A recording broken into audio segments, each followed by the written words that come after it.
Hello. तो आज के वीडियो में हम आगे के एमसीक्यूज को डिस्कस करेंगे। तो हमारा पहला क्वेश्चन क्या है, हम देख लेते हैं। पहला क्वेश्चन हमारा ये है, under which section of the CrPC a person who is avoiding execution of a warrant may be proclaimed absconder.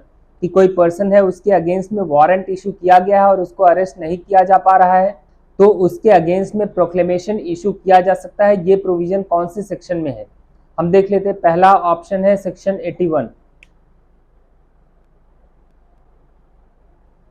Section 81 में ये प्रोविजन है कि अगर किसी पर्सन को वारंट पे अरेस्ट किया गया, उसको जब मजिस्ट्रेट के सामने प्रोड्यूस किया जाता है तो उसके आगे क्या प्रोसीजर फॉलो किया जाएगा, उसके बारे में है सेक्शन 81 में। 82 में क्या है,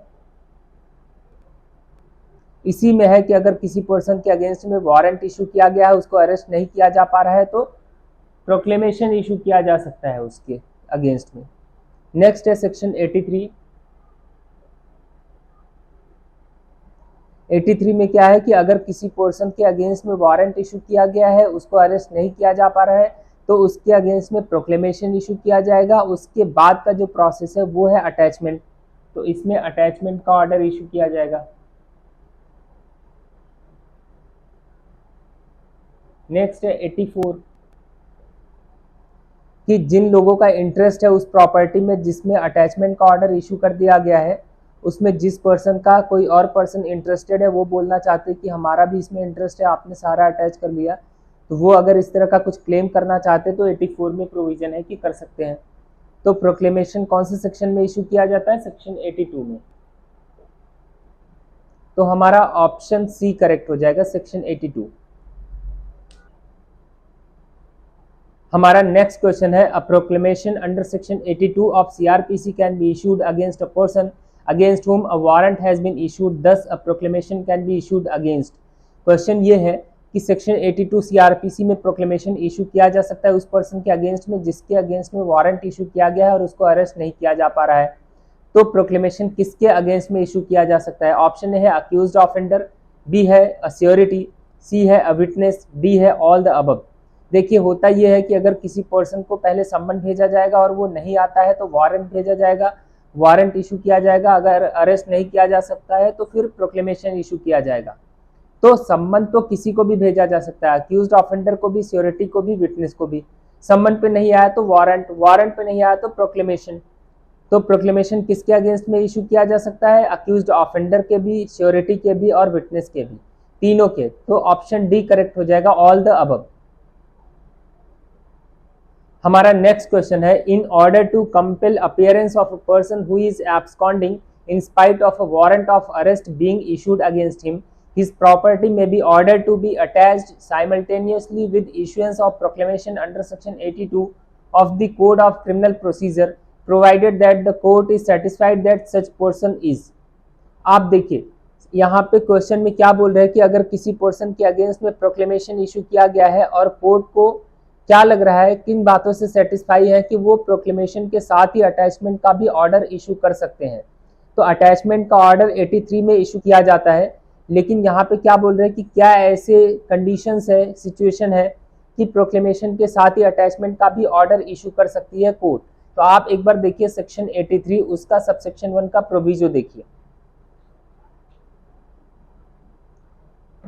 यहाँ पे है, provided that where at the time of the issue of the proclamation the court is satisfied by affidavit और otherwise that the person in relation to whom the proclamation is to be issued, यहाँ पे clause ये है, is about to dispose of the whole और any part of the property, कि जिस person के against में प्रोक्लेमेशन इशू किया गया है वो अपनी प्रॉपर्टी को डिस्पोज ऑफ करने वाला है, पूरी या उसके किसी पार्ट को।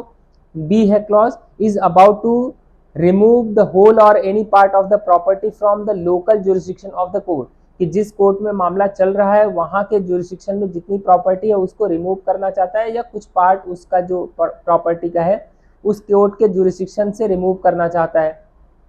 तो इस तरह की अगर सिचुएशन है तो कोर्ट साइमल्टेनियसली प्रोक्लेमेशन के साथ अटैचमेंट का भी ऑर्डर इशू कर सकते हैं। तो यहाँ पे ऑप्शन ए क्या है हमारा, about to dispose of the whole और any of his property, correct है, सही है। बी है, अबाउट टू रिमूव होल और any part of the property from the local jurisdiction of the court, ये भी करेक्ट है। सी है, आइदर कंडीशन इन ए और बी एग्जिस्ट, हाँ ए या बी दोनों में से कोई भी कंडीशन एग्जिस्ट करेगी तो साइमल्टेनियसली प्रोक्लेमेशन के साथ अटैचमेंट का भी ऑर्डर इशू किया जा सकता है।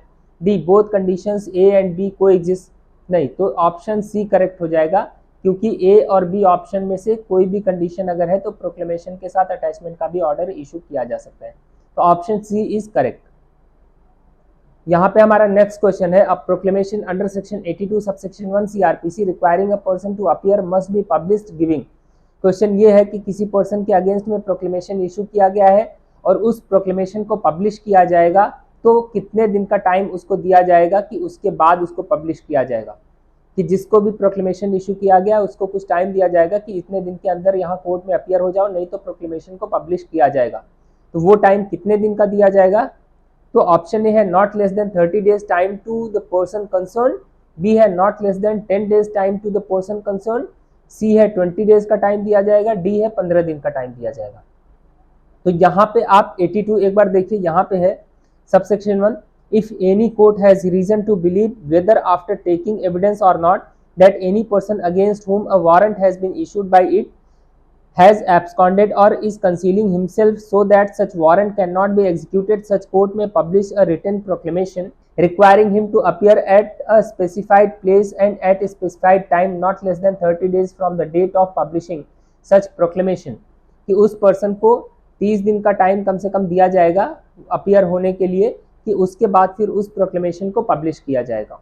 तो कितना दिन का टाइम? 30 दिन का। ऑप्शन ए करेक्ट हो जाएगा, not less than 30 days time to the person concern. यहाँ पे हमारा नेक्स्ट क्वेश्चन है, attachment of land paying revenue to the state government of a person absconding shall be made. कि कोई पर्सन है जिसके अगेंस्ट में वारंट इशू किया गया, फिर बचने की कोशिश कर रहा है तो प्रोक्लेमेशन इशू किया गया, फिर अटैचमेंट का ऑर्डर दिया गया, तो उसकी जो प्रॉपर्टी है वो स्टेट गवर्नमेंट को रेवेन्यू पे कर रही है। तो उस लैंड को जो है जब अटैच किया जाएगा तो क्या प्रोसेस फॉलो किया जाएगा, कैसे किया जाएगा? ऑप्शन ए है बाय टेकिंग पोजीशन, बी है by appointing a receiver, C है through collector of the district where land is situated, D है by any other means deem fit. तो यहाँ पे देखिए, एक बार आप सेक्शन 83 का सबसेक्शन 4 देखिए, क्लियर हो जाएगा। यहाँ पे लिखा है, if the property ordered to be attached is immovable, the attachment under this section shall be in case of land paying revenue to the state government। हमारा वाला केस आ गया, in the case of land paying revenue to the state government be made through the collector of the district in which the land is situated। कि जहां पे वो land situated है वहां के जो कलेक्टर है उनके थ्रू होगा। अगर जो लैंड है वो स्टेट गवर्नमेंट को रेवेन्यू पे कर रही है तो उसका अटैचमेंट कलेक्टर के थ्रू होगा। अब यहाँ पे and in all other cases, बाकी अगर इसको छोड़ करके कोई सिचुएशन है तब क्या होगा? By taking position, by appointing receiver. तो ये जो ऑप्शन ए और बी है वो दूसरे केस के लिए है, लेकिन अगर कोई लैंड है वो स्टेट गवर्नमेंट को रेवेन्यू पे कर रही है तो कलेक्टर के थ्रू होगा, जहां पे वो लैंड सिचुएटेड है वहां के जो कलेक्टर है। तो इस क्वेश्चन के लिए ऑप्शन सी करेक्ट हो जाएगा। तो यहाँ पे हमारा नेक्स्ट क्वेश्चन है, in the criminal procedure code the procedure of proclamation for persons absconding and attachment of property is provided under। कि जो प्रोक्लेमेशन और अटैचमेंट का सेक्शन है वो कहाँ से कहाँ तक का है सीआरपीसी में? हमारा क्वेश्चन ये है। ऑप्शन ए है 61 to 69, इसमें जो है सम्मन्स के बारे में दिया गया है। नेक्स्ट है 70 to 81, इसमें वारंट ऑफ अरेस्ट के बारे में है। नेक्स्ट है 82 86, इसी में है प्रोक्लेमेशन एंड अटैचमेंट। नेक्स्ट है 87 to 90, इसमें है अदर रूल्स रिगार्डिंग प्रोसेसेस। तो प्रोक्लेमेशन एंड अटैचमेंट के बारे में कौन से सेक्शन है? 82 से लेकर के 86 तक ये है। तो ऑप्शन सी करेक्ट हो जाएगा हमारा इस क्वेश्चन का। हमारा नेक्स्ट क्वेश्चन है, under which section of CrPC an order for attachment of property of person absconding may be passed at any time after this issue of the proclamation. कि proclamation issue करने के बाद attachment का order pass किया जा सकता है, कौन से सेक्शन में किया जा सकता है? ऑप्शन ए है 83, बी है 82, सी है 84, डी है 85।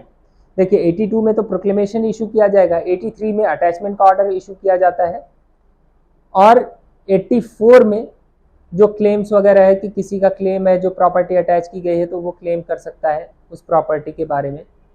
85 में है release, sale and restoration of attached property. तो हमारा ऑप्शन ए करेक्ट हो जाएगा, सेक्शन 83 सीआरपीसी में अटैचमेंट का ऑर्डर पास किया जाता है। तो हमारा नेक्स्ट क्वेश्चन है, under section 83 subsection 1 clause A of CrPC the court may order, क्या ऑर्डर कर सकती है under clause A of subsection 1 of section 83 CrPC में? Proclamation for person absconding before attaching property, B attachment of property of person absconding after proclamation, proclamation and attachment simultaneously, ये है option C, और D है proclamation and attachment by separate order. आप देखिए एक बार clause A देखिए section 83 का subsection 1 का, यहाँ पे है is about to dispose of the whole और एनी ऑफ हिज प्रॉपर्टी। यहाँ पे सबसेक्शन 1 का जो प्रोविजो है उसको देखिए तो इसमें लिखा है कि कोर्ट अटैचमेंट और प्रोक्लेमेशन एक साथ इशू कर सकती है अगर कोर्ट को ऐसा लग रहा है। क्या? ये सभी लिखा है क्लॉज ए और बी। क्लॉज ए में है कि अगर वो अपनी प्रॉपर्टी को डिस्पोज ऑफ कर रहा है तो यहाँ पे ऑप्शन सी जो है उसमें है प्रोक्लेमेशन एंड अटैचमेंट साइमल्टेनियसली। तो यहाँ पे ऑप्शन सी करेक्ट हो जाएगा कि under section 83 subsection 1 clause A of CrPC court may order proclamation and attachment simultaneously. तो यहाँ पे ऑप्शन सी करेक्ट हो जाएगा। तो हमारा नेक्स्ट क्वेश्चन है, a proclaim person whose property has been attached can claim the property और the sale proceeds on appearance within. कि कोई पर्सन है उस जिसकी प्रॉपर्टी को अटैच किया गया वो क्लेम कर सकता है अपनी प्रॉपर्टी को, या वो उसको अगर सेल किया गया तो सेल करने के बाद जो भी पैसे मिले उसको वो क्लेम कर सकता है कितने टाइम के अंदर अपीयर हो करके। तो यहाँ पे ऑप्शन ए है 6 महीने, बी है 2 साल, सी है 3 साल और डी है 1 साल। आप अगर 85 देखिए इसमें है सबसेक्शन 2 में कि उसकी प्रॉपर्टी को अटैचमेंट के बाद 6 महीने तक बेचा नहीं जाएगा, लेकिन फिर अगर आप सबसेक्शन 3 देखिए तो इसमें लिखा है कि वो 2 साल के अंदर अगर अपीयर हो जाता है, अटैचमेंट के 2 साल के अंदर अपीयर हो जाता है और कोर्ट को सेटिस्फाई कर देता है कि किस वजह से वो नहीं अपीयर हो सका, तो वो क्लेम कर सकता है अपनी प्रॉपर्टी को। तो यहाँ पे उसके पास कितने साल का टाइम होता है अटैचमेंट के बाद? 2 साल का टाइम। 2 साल के अंदर वो अपीयर होकर के क्लेम कर सकता है प्रॉपर्टी को या सेल प्रोसीड्स को। तो ऑप्शन बी करेक्ट हो जाएगा। तो हमारा नेक्स्ट क्वेश्चन है, under which one of the following sections of criminal procedure 1973 summons to produce documents may be issued to the person in whose position they are. तो यहाँ पे ऑप्शन ए है 90, B है 95, सी है 94, डी है 91। आप देखिए सेक्शन 90 में है प्रोविजन समन वारंट के कि क्या प्रोविजंस, जो प्रोविजंस है इस चैप्टर में वही फॉलो किए जाएंगे, वो सभी बातें। 91 में क्या है? समन्स टू प्रोड्यूस डॉक्यूमेंट और थिंग। तो सेक्शन 91 करेक्ट हो जाता है कि इसी में है कि डॉक्यूमेंट या जो भी चीज़ें प्रोड्यूस करनी है, सम्मन भेजा जाता है उसके लिए, तो सेक्शन 91 में भेजा जाता है। और नेक्स्ट है 94 में क्या है? सर्च ऑफ प्लेस वगैरह से रिलेटेड है। और 95 में है power to declare certain publication forfeited and to issue search warrant. तो ये सभी है 95 में। 91 में ही है कि सम्मन भेजा जाएगा डॉक्यूमेंट या थिंग को प्रोड्यूस करने के लिए कोर्ट में। तो यहाँ पे ऑप्शन डी 91 इज करेक्ट। तो यहाँ पे हमारे 10 एमसीक्यूज कवर हो जाते हैं। बाकी के एमसीक्यूज हम आगे के वीडियोस में कवर करेंगे इसी सीक्वेंस में। Thank you.